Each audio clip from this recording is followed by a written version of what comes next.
Well, shaking folks, back with another reaction, back with some more Peter Gabriel, and we're returning to his 1977 One or Car album, as it's alternatively referred to.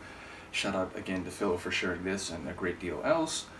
So the next track is Humdrum, which is a word that's used to describe things which are mundane, even boring, very standard, rote, not something that's special or stands out or is very expressive, something that is quotidian, basically things which don't have a lot of elegance, excitement, or ornament to them, but which are maybe, in some respects, fundamental, essential, regular, common. So in that regard, something that is humdrum is something that maybe you wouldn't pay much attention to.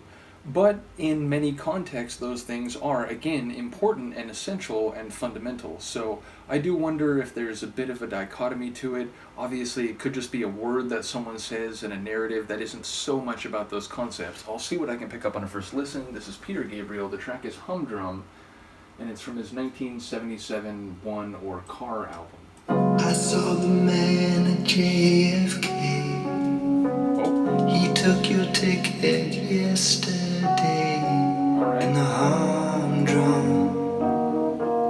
in the humdrum, I write tandem with the random.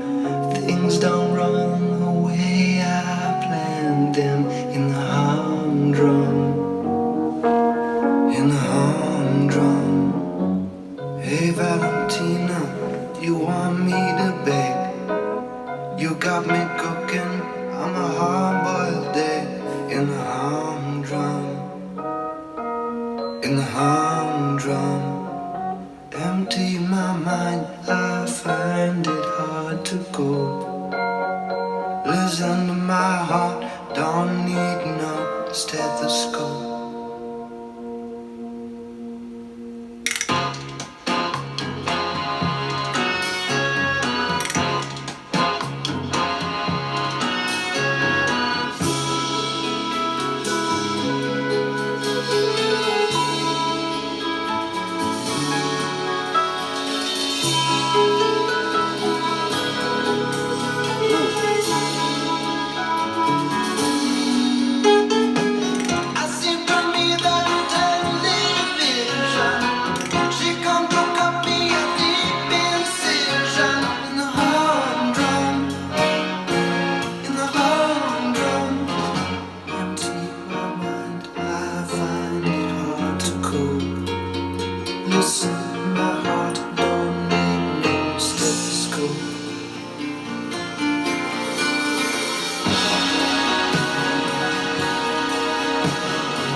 So the scale of that seemed to be sonically and lyrically intimate all the way up to large and galactic or stellar, talking about stars but also ordinary moments like someone taking your ticket at an airport, referring to cars and things of a bigger scope. So, yeah, it seemed to be lyrically a handful of examples that perhaps were happening within the humdrum, which seemed to be more of a noun rather than an adjective as I was thinking of it.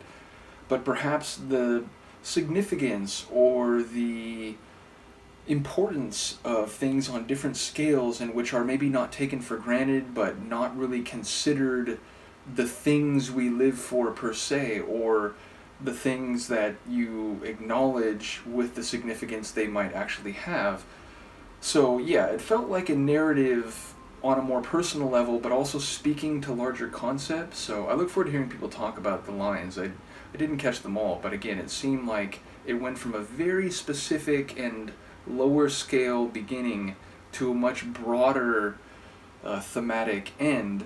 And along the way, the Sonics seemed to do both of those things. There was, simple strummed or plucked string instruments, but also these big sort of keyboard pads. And there was a moment where I heard this deep, sweeping bass and some, glittery melody up in the sky, which again seemed to be referencing things, not just down here on Earth, but beyond that. So sonically, it seemed to mirror at least a little of what I caught from the lyrical themes, and have both a normal instrument and an electronic sound at the same time.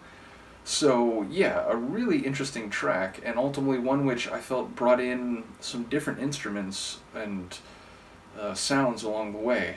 So again, I'm very new to his music, and I only know a tiny bit of the early Genesis stuff, and ultimately basically none of his solo work outside Salisbury Hill before I began going through the material. But yeah, a really interesting song. Keen to hear what people have to say about this one. Let me know, and I will see you next time.